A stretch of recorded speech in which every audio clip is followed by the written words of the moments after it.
হঠাৎ করে যদি তোমার বয়ফ্রেন্ড যদি বলে তোমাকে চলো ফুচকা খেয়ে আসি, তাহলে তুমি কি বলবে? হ্যালো বন্ধুরা, কেমন আছো সবাই? আশা করছি ভালো আছো, আমরাও খুব ভালো আছি। চলে এলাম একটি নতুন ভ্লগ নিয়ে। আশা করছি ভ্লগটাতে সবাই আমাদের পাশে থাকবে। তো হঠাৎ করে অর্ঘ আমাকে বললো চল ফুচকা খেয়ে আসি, আর সেটা যদি হয় দই ফুচকা আর ঘুগনি ফুচকা। প্রথমেই বলে রাখি, আমরা দুজন কিন্তু খেতে খুব ভালোবাসি, তাকে বলে ফুডি কাপল। ঠান্ডার মধ্যে দুজনে বেরিয়ে পড়লাম ফুচকা খেতে। আমরা গেছিলাম কালনার ফেমাস ফুচকার দোকান বিজয়ের ফুচকা। যদি তোমরা কখনো কালনায় আসো তাহলে একবার প্লিজ ট্রাই করো বিজয় ফুচকা। তো ভালো ফুচকা যে তোমরা কখনো ভুলবে না খেয়ে। তোমাদের ওখানে কি কি ফেমাস একটু কমেন্ট করে জানিও।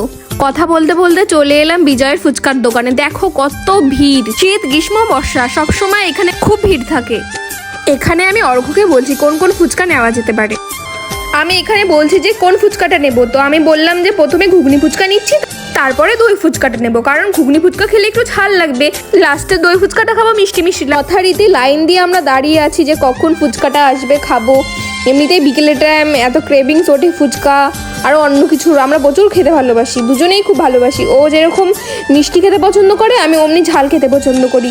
তো বলতে বলতে আমাদের ফুচকাটা দিয়ে দিল। অর্ঘকে বললাম যে তুই প্রথমে টেস্ট কর, দিয়ে আমি টেস্ট করব। তো অর্ঘ টেস্ট করে নিল প্রথমেই, তারপরে অর্ঘর পরে আমি টেস্ট করব। এটা আমার ফার্স্ট ব্লগ, কেউ কিছু মনে করো না প্লিজ। আমার হয়তো কথাতে একটু বাজছে, তো প্লিজ সবাই একটু কনসিডার করো আমাকে। তো আমিও টেস্ট করে নিলাম ফুচকাটা। দই ফুচকাটা এত টেস্টি করে, সত্যি বলছি বন্ধুরা, তোমরা যদি কখনো কালনাতে আসো প্লিজ ট্রাই দিস ফুচকা। আমি ফুচকা ট্রাই করছিলাম, আমার ফার্স্টে লজ্জা লাগছিল যে অনেকেই দাঁড়িয়েছিল, ক্যামেরা করছিলাম আমি, দিয়ে তারপরে আমরা বললাম চ ঠিক আছে বেরিয়ে পড়ি। বাইরে বেরিয়ে দই ফুচকাটা টেস্ট, প্রথমে ঘুগনি ফুচকাটা টেস্ট করলাম, দিয়ে বাইরে দাঁড়িয়ে অর্ঘ আর আমি দুজনে মিলেই দই ফুচকাটা টেস্ট করলাম। জাস্ট আমার রিয়াকশানটা দেখো তুমি। অর্ঘ হচ্ছে ঘটি, আমি হচ্ছি বাঙাল। অর্ঘ মিষ্টি খেতে খুব ভালোবাসে আর আমি অমনি ঝাল খেতে ভালোবাসি। তো ঘুগনি ফুচকাটা তো আমার দারুণ লেগেছে, আর অর্ঘর হচ্ছে দই ফুচকাটা, কারণ দই ফুচকাটা খুব মিষ্টি, তো ওর মিষ্টি জিনিস ভালো লাগে। আমি আবার একটু ঝাল ঝাল পছন্দ করি, আমার সবই ভালো লাগে ঝাল মিষ্টি মিলিয়ে, কিন্তু অর্ঘ একটু বেশি মিষ্টি পছন্দ করে আর আমি একটু বেশি ঝাল পছন্দ করি। তেমনি আমাদের সম্পর্কটা হচ্ছে ঝাল মিষ্টি, আমি হচ্ছে ঝাল, অর্ঘ হচ্ছে মিষ্টি। আমি প্রচণ্ড রেগে যাই, ও খুব শান্ত, খুব খুব খুব শান্ত। ফুচকা খাওয়ার পরে আমরা বেরিয়ে পড়লাম একটু গঙ্গার ঘাটে। এটা হচ্ছে অম্বিকা কালনার মা মহিষমন্দিনী তলা। স্কুল টাইম থেকেই ঘাটে আমি আসতাম, খুব আসতাম বান্ধবীদের সাথে, অর্ঘর সাথে। যখন নতুন নতুন অর্ঘর সঙ্গে আমার রিলেশন, তখন এই ঘাটটাতে আমরা দুজনে মিলে আসতাম, গল্প করতাম, টাইম স্পেন্ড করতাম। এখন আর খুব একটা আসা হয় না।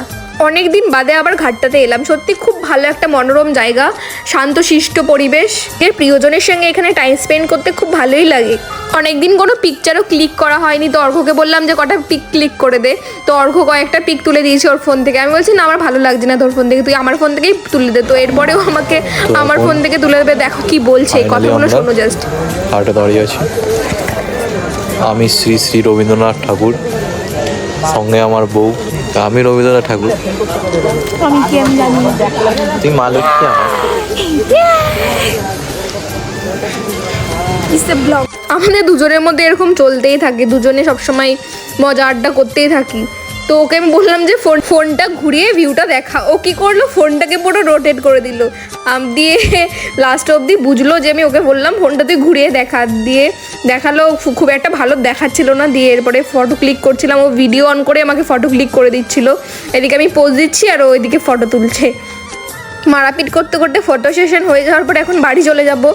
ঠান্ডা ভালোই পড়েছে, ও আমাকে বাড়ি দিয়ে এসে ও বাড়ি চলে যাবে, কারণ ওরও ঠান্ডা ঠান্ডা লাগছিল, শরীরটা ভালো লাগছিল না, ওর জন্য বললাম চ বেরিয়ে পড়ি। তো এর মধ্যেই দেখা হয়ে গেছে কিছু গোলু গোলু কিউটি কিউটি পাইদের সাথে।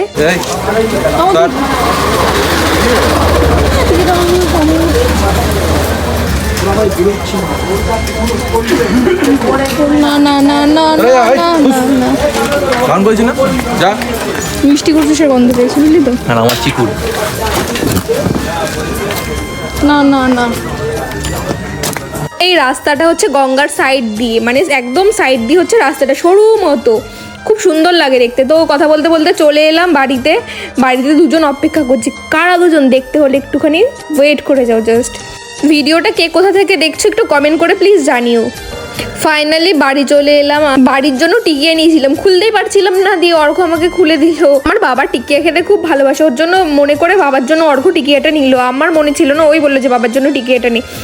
যেই দুজনের কথা বলছিলাম এরাই হচ্ছে সেই দুজন, আমাদের প্রিয় মিষ্টি ও কুটুস। সাদা যে সে হচ্ছে কুটুস, আর যে ব্রাউন সে হচ্ছে মিষ্টি।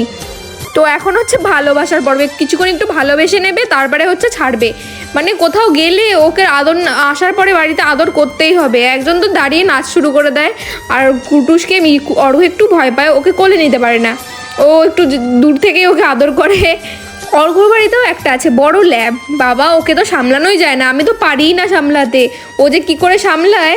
কিন্তু এদিকে ওই কুটুস ছোট, তাও কুটুসকে ভয় পায়, কি লজিক বুঝি না বাবা। বাড়িতে এসে দেখছি বাবা বাড়িতে নেই, তাই মাকে বললাম টিকিটা তুমি খেয়ে নাও, দুজনের জন্য দুটো এনেছি। মা আবার অর্ঘকে খাওয়ার জন্য বললো, অর্ঘ বলছে অসম্ভব, আমি খেতেই পারবো না, আমার পেট ভর্তি হয়ে যাচ্ছে। বিজয়ের টিকিয়াটাও খুব সুন্দর, আমাদের বাড়িতে সবাই বিজয়ের টিকিয়া খেতে খুব ভালোবাসে, আমিও ওই টিকিয়াটা থেকে ভাগ বসিয়েছিলাম পরে। আমাদের প্রথম ব্লগ যদি তোমাদের ভালো লেগে থাকে প্লিজ একটু লাইক কমেন্ট করে দিও, তাতে আমরা উৎসাহিত হব। আজকের মতো এখানেই সমাপ্ত করলাম ব্লগটা, দেখা হবে পরবর্তী কোনো নতুন ব্লগে, টাটা।